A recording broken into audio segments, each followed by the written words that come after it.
This is Ken Smith reminding you it happened today, June 9th. But the year was 68 AD, and the Emperor Nero commits suicide. It was on this day, 1549.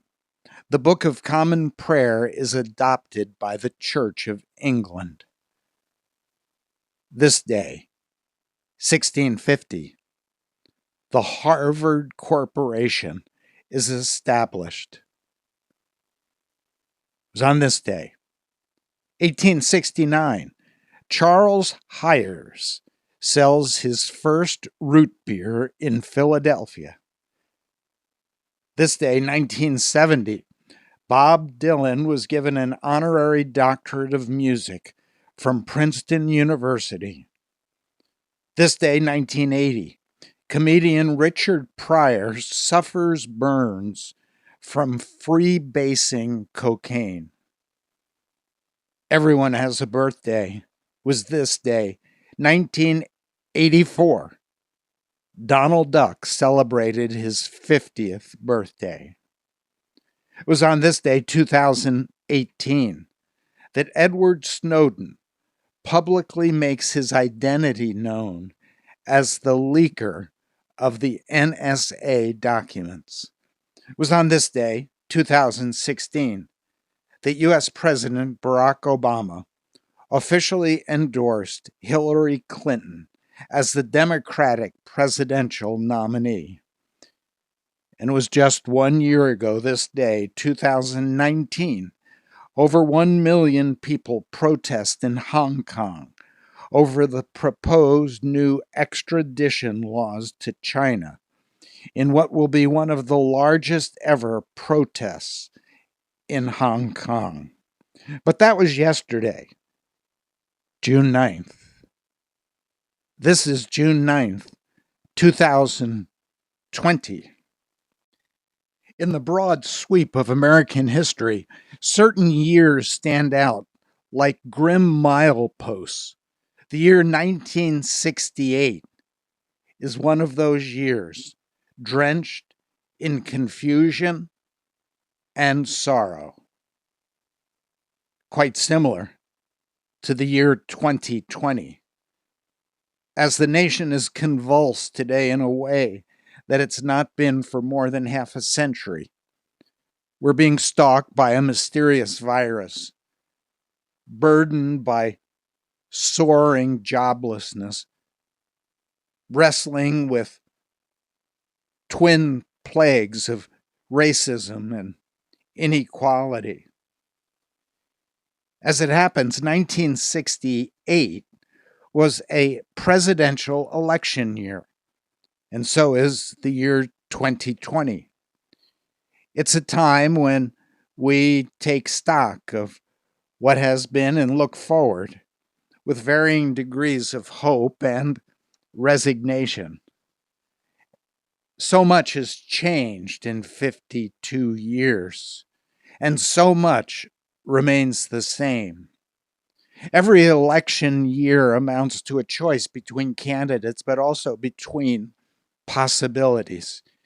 And given these unnerving times, the vote in November could very well matter more than any election in the next 50 years. It was in 1968 the country was torn apart by the war in Vietnam. It was this same year, 1968, that the Reverend Martin Luther King Jr., the nation's leading apostle of nonviolent protest, was shot and killed at the age of 39 for dedicating himself to the proposition that all men, no matter the color of their skin, are created equal. And scores died as more than 100 cities around the country went up in flames. I remember 1968 driving down the Jersey Turnpike.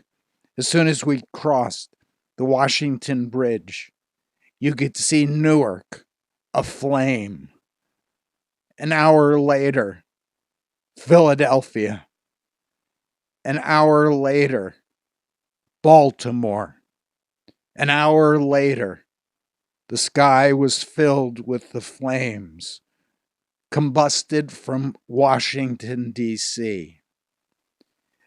It was 1968 that Robert Kennedy, at the age of 42, was shot and killed 2 months later after speaking against the war. In Chicago, the Democratic National Convention, carefully, police removed their badges to avoid identification as they maintained control of the crowd. It felt very much like the foundations of the country were trembling and the wheels were falling off the cart. And today, the ground seems similarly shaky.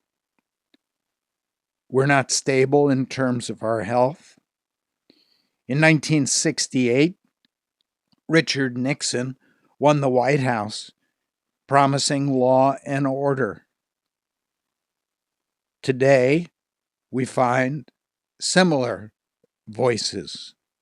It was 1968 that Roger Ailes helped found the Fox News Network, a high-octane conservative programming. It was in 1968 conflict between, quote, conservatives and liberals, progressives, continued to escalate.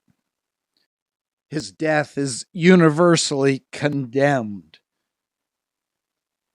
And yet, here we are again, 54 years later. Once more, the nation's cities, suburbs are the scene of protests and looting. America's road towards that more perfect union is long and tortured, and anything but a straight line. And yet, it is moving forward. And rare is the election held in times like these. Rarer still is an election that will be as significant as 1968 was, and 2020 may prove to be. This is Ken Smith, reminding you it happened today, June 9th, 2020.